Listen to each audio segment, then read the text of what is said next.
ನಮಃ. ಅಪದಾಮಪಹರ್ತಾರಂ ದಾತಾರಂ ಸರ್ವಸಂಪದಾಂ ಲೋಕಾಭಿರಾಮಂ ಶ್ರೀರಾಮಂ ಭೂಯೋ ಭೂಯೋ ನಮಾಮ್ಯಹಂ. ಮುಂದಿನ ಭೋಜನ ರಸವಿಭಾಗ ಸಂಧಿಯ ಪದ್ಯ. ನೀಡದಂದದಲಿಪ್ಪಲಿಂಗಕ್ಕೆ ಷೋಡಶಾತ್ಮಕ ರಸವಿಭಾಗವ ಮಾಡಿ ಷೋಡಶ ಕಲೆಗಳಿಗೆ ಉಪಚಯಗಳನ್ನೇ ಕೊಡುತ್ತ ಕ್ರೋಢ 72,000 ನಾಡಿಗತ ದೇವತೆಗಳೊಳಗಿದ್ದಾಡುತ್ತಾನಂದಾತ್ಮ ಚರಿಸುವ ಲೋಕದೊಳು ತಾನು. ನೀಡದಂದದಲ್ಲಿ ಇಪ್ಪ ಲಿಂಗಕ್ಕೆ ಷೋಡಶಾತ್ಮಕ ರಸವಿಭಾಗವ ಮಾಡಿ ಷೋಡಶ ಕಲೆಗಳಿಗೆ ಉಪಚಯಗಳನ್ನೇ ಕೊಡುತ್ತಾ ಕ್ರೋಢ 72,000 ನಾಡಿಗತ ದೇವತೆಗಳೊಳಗೆ ಇದ್ದು ಆಡುತ್ತ ಆನಂದಾತ್ಮ ಚರಿಸುವ ಲೋಕದೊಳು ತಾನು. ಹಿಂದೆ ಸಂಹನನ ಕುಪಚಯ ಅಂತಂತ ಅಂದ್ರು. ಈ ದೇಹಕ್ಕೆ ಉಪಚಯವನ್ನ ಕೊಡ್ತಾನೆ, ಈ ದೇಹಕ್ಕೆ ಪುಷ್ಟಿಯನ್ನ ಕೊಡ್ತಾನೆ, ಈ ದೇಹವನ್ನು ಉಬ್ಬಿಸ್ತಾನೆ ಅಂತ ಹಿಂದಿನ ಪದ್ಯದಲ್ಲಿ ಇದನ್ನ ಹೇಳ್ತಾರೆ. ಒಟ್ಟು 3 ಮಾಡ್ತಾನೆ: ಸಂಹನನ ಕುಪಚಯ, ಕರಣಕಾನಂದ, ಅನಿಮಿಷರಿಗೆ ಆತ್ಮ ಪ್ರದರ್ಶನ, ಸುಖವನೀವ ಹರಿ ಅಂತ ಹೇಳಿ ನಾವು ತಿಂದಿರ್ತಕ್ಕಂತಹ ಪದಾರ್ಥಗಳು ಏನೇನಾಗತ್ತೆ, ಅದರಿಂದ ಏನಾಗತ್ತೆ ಅಂತ ಅನ್ನೋದನ್ನ 3 ವಿಧವಾಗಿ ಅಲ್ಲಿ ಹೇಳಿದ್ರು. ಆ ಸಂಹನನ ಕುಪಚಯ ಅಂತಂದ್ರಲ್ಲ, ಅದನ್ನೇ ಇವಾಗ ಮತ್ತೆ ಆ ಉಪಚಯ ಹೇಗೆ, ಈ ದೇಹಕ್ಕೆ ಉಪಚಯ ಹೇಗಾಗತ್ತೆ ಅನ್ನೋದನ್ನ ಇದರಲ್ಲಿ ವಿವರಣೆ ಮಾಡ್ತಾ ಇದ್ದಾರೆ. ನೀಡದಂದದ ಲಿಪ್ಪ, ನೀಡದಂತೆ ಇದೆ.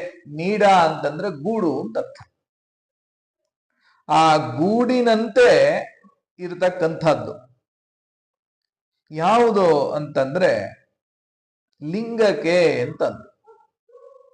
ಸಾಮಾನ್ಯವಾಗಿ ಇಲ್ಲಿ ಲಿಂಗಕ್ಕೆ ಅಂತಂದಾಗ ಲಿಂಗ ಶರೀರ ಅಂತ ನಮಗೆ ಗೋಚರ ಆಗತ್ತೆ.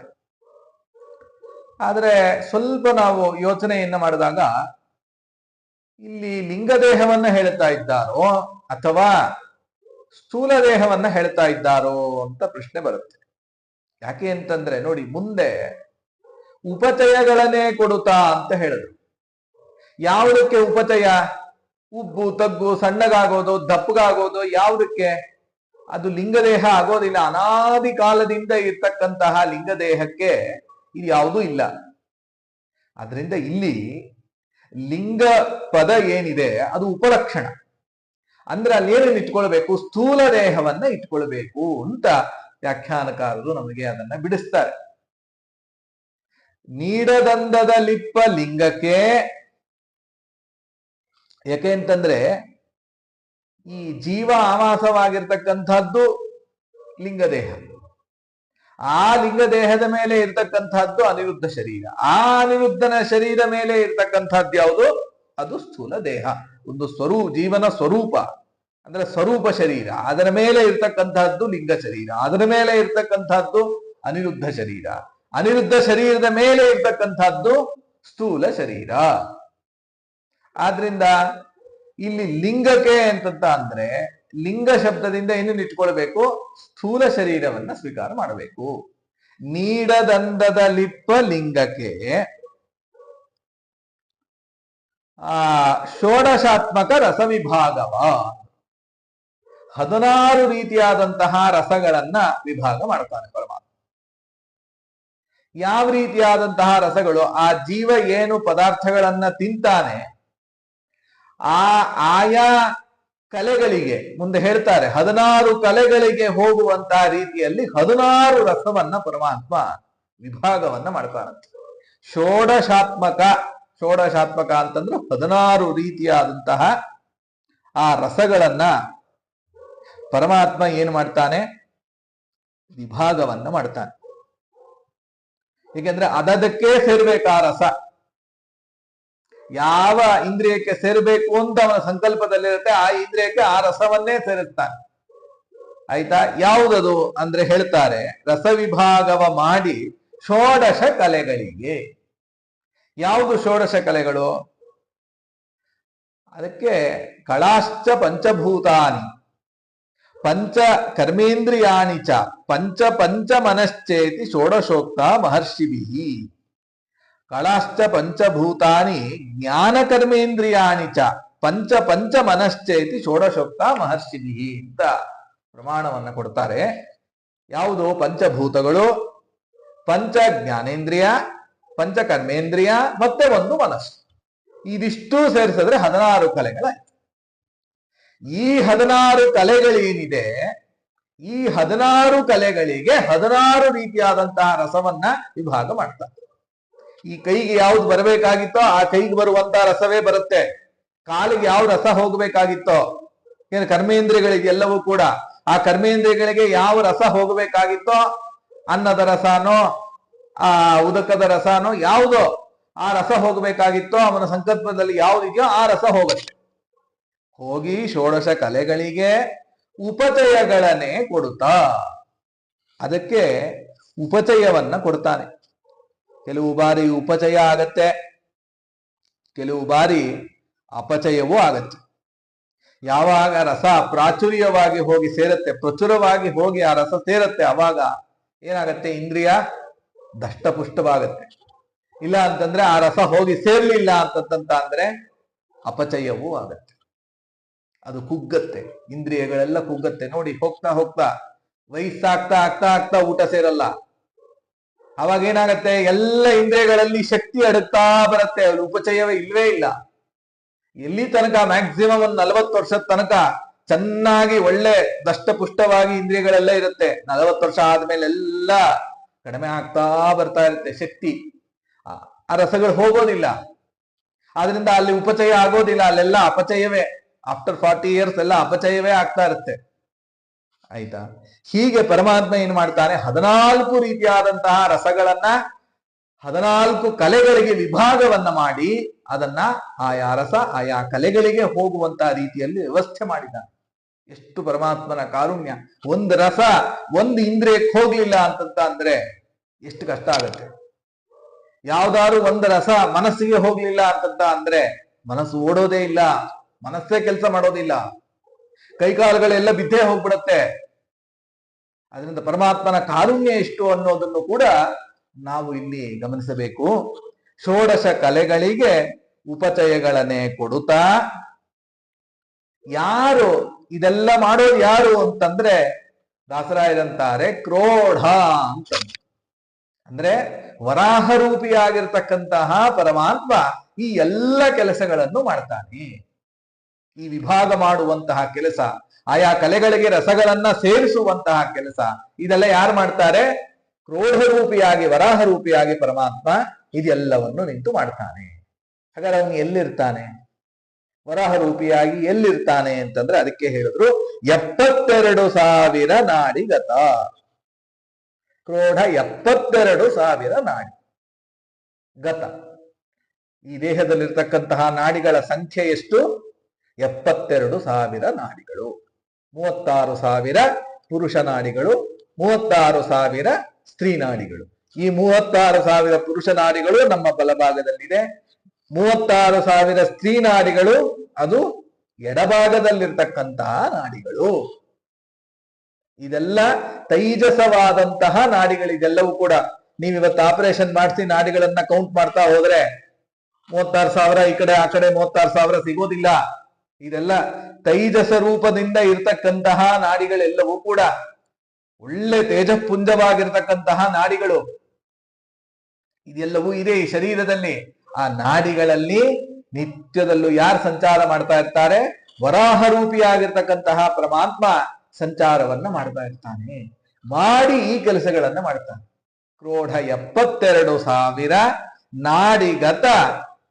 ಅಲ್ಲಿ ಯಾರಿರ್ತಾರೆ? ದೇವತೆಗಳೊಳಗೆ. ಆ ನಾಡಿಯಲ್ಲಿರ್ತಕ್ಕಂತಹ ದೇವತೆಗಳು ಮುಖ್ಯವಾಗಿ ವಾಯುದೇವರಿದ್ದಾರೆ.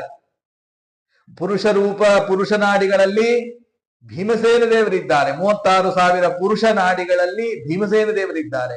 36,000 ಸ್ತ್ರೀ ನಾಡಿಗಳಲ್ಲಿ ಭಾರತೀ ದೇವರಿದ್ದಾರೆ. ಅಷ್ಟೇ ರೂಪಗಳು. 36,000 ಭೀಮಸೇನ ದೇವರ ರೂಪ, 36,000 ಭಾರತೀ ದೇವಿಯರ ರೂಪ.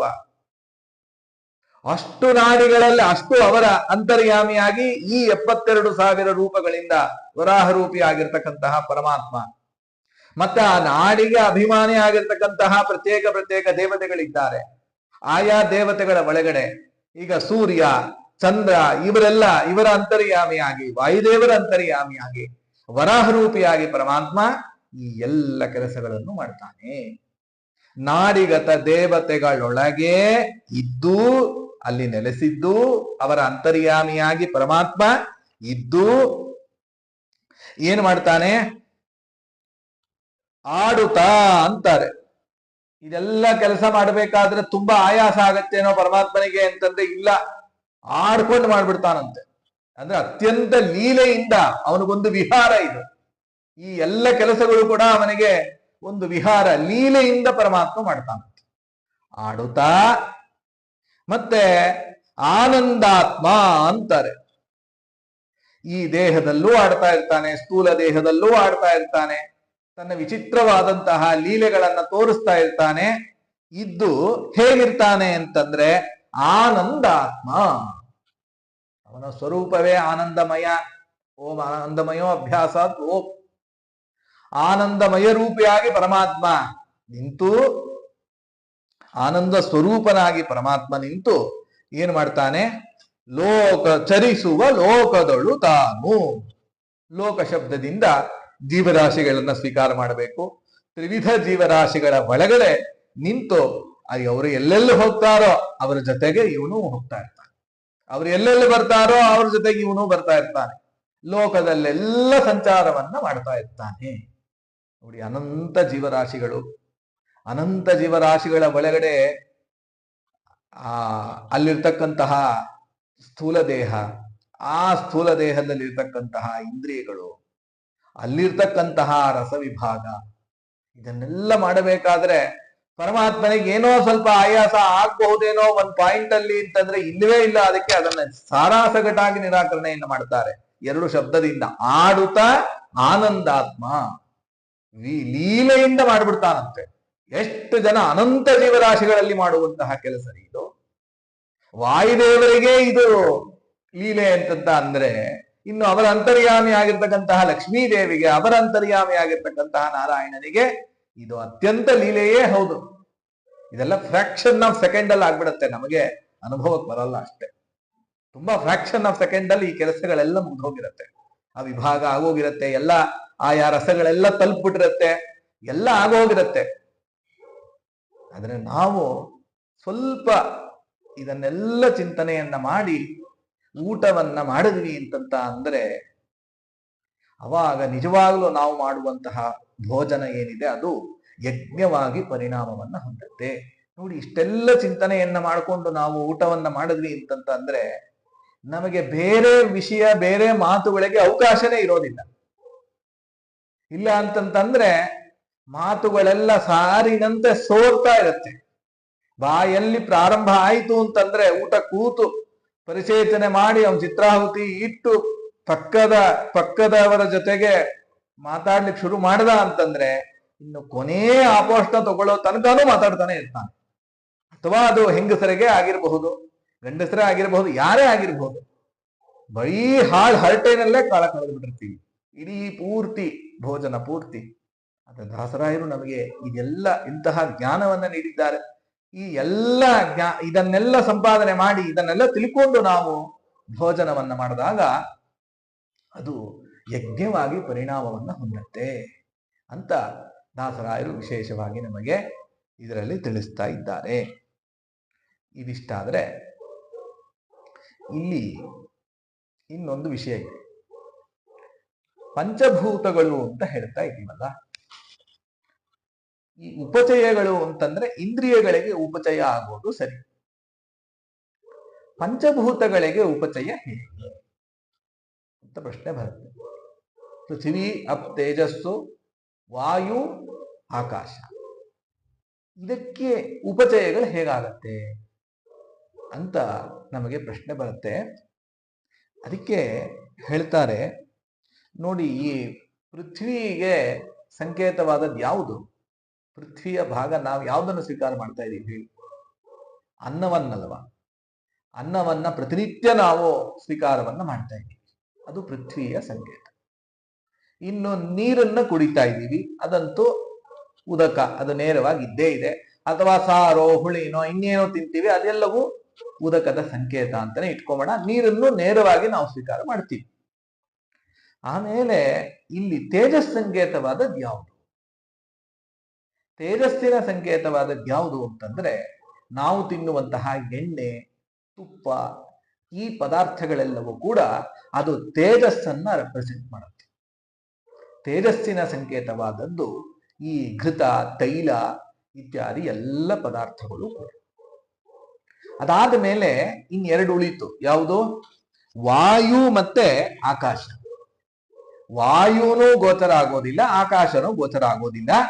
ಈ ವಾಯು ಮತ್ತೆ ಆಕಾಶ ಏನಿದೆ, ಈ ಮೂರರ ಒಳಗಡೆ ಇರುತ್ತೆ, ಅಗೋಚರವಾಗಿ ಈ ಮೂರು ಪದಾರ್ಥಗಳ ಒಳಗಡೆ ಇರುತ್ತೆ. ನಾವೇನು ಅನ್ನವನ್ನ ಸ್ವೀಕಾರ ಮಾಡ್ತೇವೆ, ಉದಕವನ್ನ ಸ್ವೀಕಾರ ಮಾಡ್ತೇವೆ, ಆಮೇಲೆ ಈ ಘೃತ ತೈಲಾದಿಗಳನ್ನ ನಾವೇನು ಸ್ವೀಕಾರ ಮಾಡ್ತೇವೆ, ಅದರೊಳಗಡೆ ಈ ಎರಡು ಇರುತ್ತೆ. ಯಾವುದು? ಆಕಾಶ ತತ್ವ ಮತ್ತೆ ವಾಯು ತತ್ವ. ಇದು ಎರಡೂ ಕೂಡ ಇರುತ್ತೆ. ಅನ್ನ ಪುಷ್ಟಿಯನ್ನ ಕೊಡುತ್ತೆ ದೇಹಕ್ಕೆ. ಅನ್ನದ ಉಳಿವು ಅಂದ್ರೆ ಅದರ ಶೇಷ ಯಾವ ತರ ಹೋಗುತ್ತೆ? ಮಲದ ರೂಪದಲ್ಲಿ ಹೊರಡುತ್ತೆ. ಇನ್ನು ನೀರು ನಮ್ಮ ದೇಹಕ್ಕೆ ಚೆನ್ನಾಗಿ ಪುಷ್ಟಿಯನ್ನ ಕೊಡುತ್ತೆ. ಅದು ಯಾವುದರ ಮೂಲಕ ಹೋಗುತ್ತೆ? ಶೇಷ, ಉಳಿದ ಭಾಗ ಅಮೇಧ್ಯವಾದದ್ದು ಮೂತ್ರದ ರೂಪದಲ್ಲಿ ಹೊಟ್ಟೋಗ್ಬಿಡುತ್ತೆ. ಇನ್ನು ತೇಜಸ್ಸಿನ ಭಾಗ ಇದೆಯಲ್ಲ, ಅದೇನಾಗತ್ತೆ ಅಂತಂದ್ರೆ ಅದು ರೇತಸ್ಸಾಗಿ ಪರಿಣಾಮವನ್ನು ಹೊಂದುತ್ತೆ. ಯಾವುದು? ಈ ತೇಜಸ್ಸಿನ ಭಾಗ. ಆದ್ರಿಂದ ಇದೆಲ್ಲವೂ ಪರಿಣಾಮವನ್ನು ಹೊಂದಿತು. ಒಂದಲ್ಲ ಇನ್ನೊಂದು ಫಾರ್ಮ್ ಅಲ್ಲಿ ಕನ್ವರ್ಟ್ ಆಯಿತು. ಕನ್ವರ್ಟ್ ಆಗಿ ದೇಹಕ್ಕೆ ಏನಾಗತ್ತೆ? ಉಪಚಯಗಳನ್ನ ಕೊಡುತ್ತೆ. ಹೀಗೆ ಪೃಥ್ವಿ ಆಯಿತು, ಮತ್ತೆ ಉದಕ ಆಯಿತು, ಮತ್ತೆ ತೇಜಸ್ ಆಯಿತು. ಇನ್ನು ವಾಯು ಆಕಾಶ ಇದೆಯಲ್ಲ, ಇದು ಬಾಹ್ಯವಾದಂತಹ ವಾಯು, ಹೊರಗಡೆ ಔಟ್ಸೈಡ್ ಇರ್ತಕ್ಕಂತಹ ಏರ್, ಅಥವಾ ಆಕಾಶ ಸ್ಪೇಸ್ ಏನಿದೆ, ಇದು ಎರಡಕ್ಕೂ ಕೂಡ ಉಪಚಯ ಉಂಟು. ಬಾಹ್ಯವಾದಂತಹ ಆಕಾಶ ಮತ್ತೆ ವಾಯುಗಳಿಗೆ ಉಪಚಯ ಉಂಟು. ಹೇಗೆ ಅಂತ ಅಂದ್ರೆ ನೋಡಿ, ಇವಾಗ ನಮಗೆ ಸ್ಪರ್ಶ ಆಗತ್ತೆ ವಾಯು. ಆ ವಾಯು ನಮಗೆ ಸ್ಪರ್ಶ ಆದಾಗ ತಂಗಾಳಿ ಚೆನ್ನಾಗಿ ಬೀಸ್ತಾ ಇದೆಯಪ್ಪ ಅಂತ ಅಂತಾರೆ. ಒಳ್ಳೆ ಆಪ್ಯಾಯಮಾನವಾಗಿ ಆಗ್ಬಿಡತ್ತೆ. ಆ ಆಪ್ಯಾಯಮಾನವಾಗಿ ಇರುತ್ತಲ್ಲ, ಅದೇನೇ ಸೂಕ್ಷ್ಮ ರೂಪವಾಗಿ ಅದಕ್ಕೆ ಉಪಚಯ ಅಂತ ಕರೀತೀವಿ. ಯಾವುದಕ್ಕೆ? ವಾಯುವಿಗೆ. ಒಳ್ಳೆ ಅಪ್ಯಾಯಮಾನವಾಗಿರುತ್ತೆ. ಸ್ವಲ್ಪ ವಿಷಯ ಇದೆ ಇಲ್ಲಿ. ಒಳ್ಳೆ ಚೆನ್ನಾಗಿ ಗಾಳಿ ಬೀಸ್ತಾ ಇರುತ್ತೆ, ಅದು ನಮಗೆ ತುಂಬಾ ತಂಗಾಳಿ ತುಂಬಾ ಚೆನ್ನಾಗಿರುತ್ತೆ. ಅವಾಗ ಏನಾಗತ್ತೆ? ಹಾಗೆ ನಮಗೆ ಮನಸ್ಸಿಗೆ ಅನ್ನಿಸಿದಾಗ ಆ ಸೂಕ್ಷ್ಮ ರೂಪದಿಂದ ಅದು ಉಪಚಯವನ್ನು ಹೊಂದಿರುತ್ತೆ. ಆಮೇಲೆ ಈ ಬಾಹ್ಯಾಕಾಶ ಇದೆಯಲ್ಲ, ಅದಕ್ಕೆ ಉಪಚಯ ಹೇಗೆ ಅಂದ್ರೆ ನೋಡಿ, ಯಾರು ಇಲ್ಲದೆ ಇದ್ದಾಗ ನಮ್ಮ ಅನುಭವಕ್ಕೆ ಬರುತ್ತೆ. ಸಾಮಾನ್ಯವಾಗಿ ಯಾರು ಇಲ್ಲದೆ ಇದ್ದಾಗ ಏನೋ ಮನಸ್ಸಿಗೆ ಸ್ವಲ್ಪ ಜಾಸ್ತಿ ಜನ ಇಲ್ಲ ಅಂತ ಅಂದ್ರೆ ಕೆಲವು ಏಕಾಂತದಲ್ಲಿ ಇದ್ದು ಏನೋ ಅಧ್ಯಯನ ಮಾಡೋದು ಏನೋ ಇರುತ್ತೆ. ಯಾರು ಜಾಸ್ತಿ ಜನ ಇಲ್ಲ ಅಂತ ಅಂದಾಗ, ಸ್ಪೇಸ್ ಜಾಸ್ತಿ ಇದ್ದಾಗ ಅದು ಆಪ್ಯಾಯಮಾನವಾಗಿರುತ್ತೆ. ಅದೇ ನಿಮಗೆ ಜನಗಳು ತುಂಬಾ ಜಾಸ್ತಿ ಆಗ್ಬಿಟ್ರು ಅಂತ ಇಟ್ಕೊಳ್ಳಿ, ತಿರುಪತಿ ಕ್ಯೂನಲ್ಲಿ ನಿಂತಿದ್ರೆ ನಿಮಗೆ ಸ್ಪೇಸ್ ಆಪ್ಯಾಯಮಾನವಾಗಿರತ್ತಾ? ಇರೋದಿಲ್ಲ. ದಬ್ತಾ ಇರ್ತಾರೆ, ಮುಂದೆ ಹೋದ್ರೆ ಸಾಕು ಅಂತ ಅನ್ನಿಸ್ತಾ ಇರುತ್ತೆ ಅಲ್ವಾ? ಆ ಸ್ಪೇಸ್ ಕೂಡ ಅಂದ್ರೆ ಆಕಾಶವೂ ಕೂಡ ಆಪ್ಯಾಯಮಾನವಾಗಿ ಹೋಗೋದಿಲ್ಲ. ಇದು ನಮ್ಮ ಅನುಭವಕ್ಕೆ ಬಂದಿದೆ. ಈ ಆಪ್ಯಾಯಮಾನವಾಗಿರುವಿಕೆ ಅಂತ ನಮಗೇನ್ ಅನಿಸುತ್ತೆ, ಇದೇನೆ ಉಪಚಯ, ಈ ಸ್ಪೇಸ್ಗೆ ಇರ್ತಕ್ಕಂತಹ ಉಪಚಯ. ಆದ್ರಿಂದ ಆಕಾಶಕ್ಕೆ, ವಾಯುವಿಗೆ, ಪೃಥ್ವಿಗೆ ಪೃಥ್ವಿಯ ಸಂಕೇತದಿಂದ ಅನ್ನವನ್ನು ಸ್ವೀಕಾರ ಮಾಡಿದ್ದೀವಿ. ಉದಕ, ಪೃಥ್ವಿ, ಅಪ್ ತೇಜಸ್ಸು, ವಾಯು, ಆಕಾಶ, ಹೀಗೆ ಪಂಚಭೂತಗಳಿಗೂ ಕೂಡ ಉಪಚಯ ಇದೆ. ಇನ್ನು ಪಂಚ ಕರ್ಮೇಂದ್ರಿಯ, ಪಂಚ ಜ್ಞಾನೇಂದ್ರಿಯ, ಮನಸ್ಸಿಗಂತೂ ಇದ್ದೇ ಇದೆ. ಇದು ನಮ್ಮ ಅನುಭವಕ್ಕೆ ಬಂದಿದೆ ಅಂತನ್ನೋದನ್ನ ಈ ರೀತಿಯಾಗಿ ನಾವು ಇದಿಷ್ಟನ್ನ ಚಿಂತನೆ ಮಾಡಬೇಕು ಅಂತ ಹೇಳ್ತಾ ಕೃಷ್ಣಾರ್ಪಣ.